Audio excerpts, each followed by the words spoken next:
Hi, I'm Mike Resnick, and I've been asked to give you a reminiscence about Philip Jose Farmer.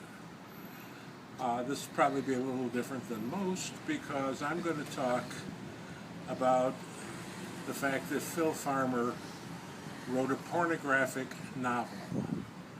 It was called A Feast Unknown. This is it. And it featured his Tarzan and Doc Savage characters, Lord Gandreth and Doc Caliban. And it really was pornographic. It was published by Essex House, which at one point was trying to become the Grove Press of the West Coast. And they paid considerably more than any other pornography house.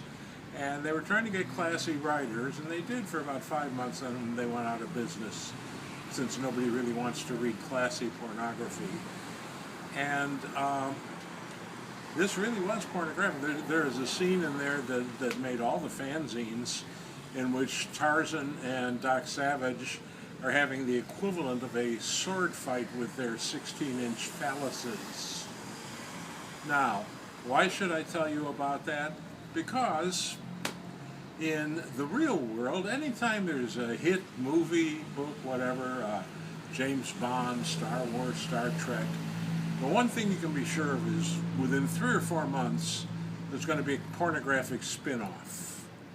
Only one time in history did that work in the other direction, and that was A Feast Unknown spun off not 1, not 2, but 5 Philip Jose novels, Philip Jose Farmer novels, based on that book.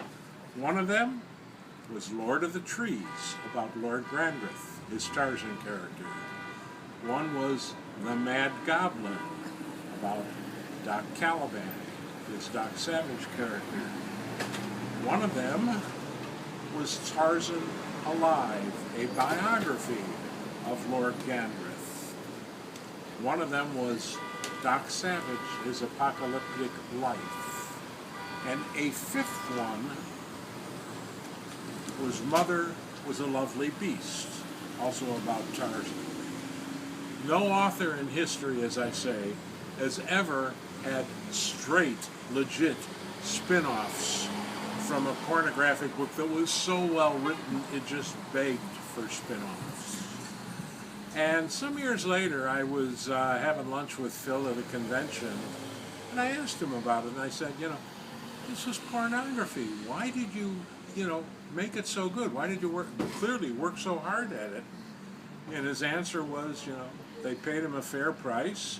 They wanted to use his name. He felt that if it was going to be read by people who were buying Phil Farmer books, he owed it to them to write the very best book he could.